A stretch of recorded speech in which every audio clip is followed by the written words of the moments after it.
He'd stumble into royal banquets with a glass already in his hand. His face flushed, his laughter too loud, his insults even louder. He'd spill wine on uniforms, mock ambassadors, and turn diplomacy into theater. Ministers whispered he was losing his mind. Rivals called him reckless, but it was all an act. Every word, every stumble, perfectly calculated. Otto von Bismarck understood the first rule of power: control perception, and you control reality. Bismarck learned that people drop their guard around those they see as harmless, so he made himself look exactly that: loud, clumsy, half-drunk. It was the perfect disguise, because illusion is the highest form of control, and by the time they realized the fool was a facade, it was already too late. The mask worked better than he ever imagined. The nobles mocked him, the ministers dismissed him, and the king, surrounded by flatterers and schemers, saw no threat. That was the brilliance of it. Bismarck appeared loyal, spoke plainly, and never reached too high. The king mistook calculation for honesty and made him his man. Then came the crisis of 1862. Prussia's parliament refused to fund the army. The liberals demanded civilian control. The king demanded obedience. Weeks of argument turned into paralysis. Budgets frozen, officers unpaid, and the monarchy itself on the verge of collapse. Wilhelm I was so desperate, he considered abdication. His ministers begged him to compromise, but compromise would mean humiliation. And that's when Bismarck stepped forward. He entered the palace calm, confident, the man with nothing to lose. He told the king, "Your Majesty, you were chosen to rule, not to yield. Collect the taxes, reform the army.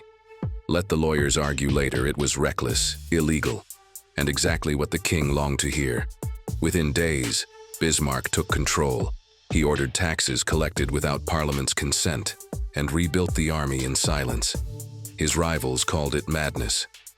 But when the reforms succeeded, the king stood stronger than ever, and those same rivals were destroyed. The liberals who had opposed him now looked powerless, their speeches meaningless beside his results. Some resigned in protest, others in shame. The king, once ready to surrender his crown, now saw only one man capable of saving it.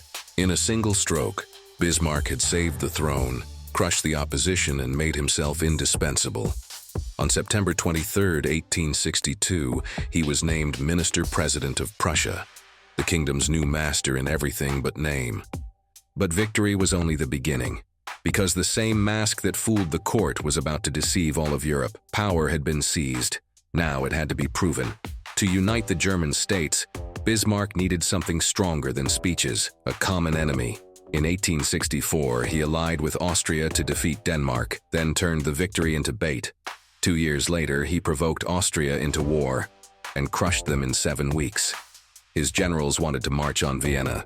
Bismarck refused. "We'll need them for the next war," he said. That restraint shocked Europe. Instead of chaos, Prussia became the core of a new German alliance.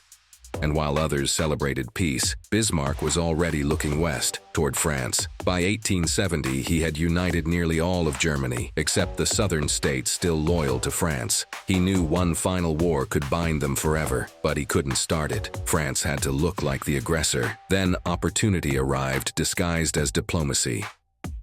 The French ambassador met King Wilhelm I in the spa town of Ems, demanding that a Prussian prince withdraw his claim to the Spanish throne. The king agreed, politely, even graciously.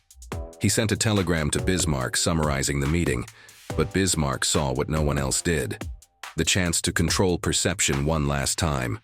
He edited the message, removed the courtesies, tightened the tone, until it read like a royal insult. Then he leaked it to the press.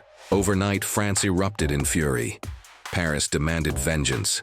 Napoleon III declared war, exactly as Bismarck had planned.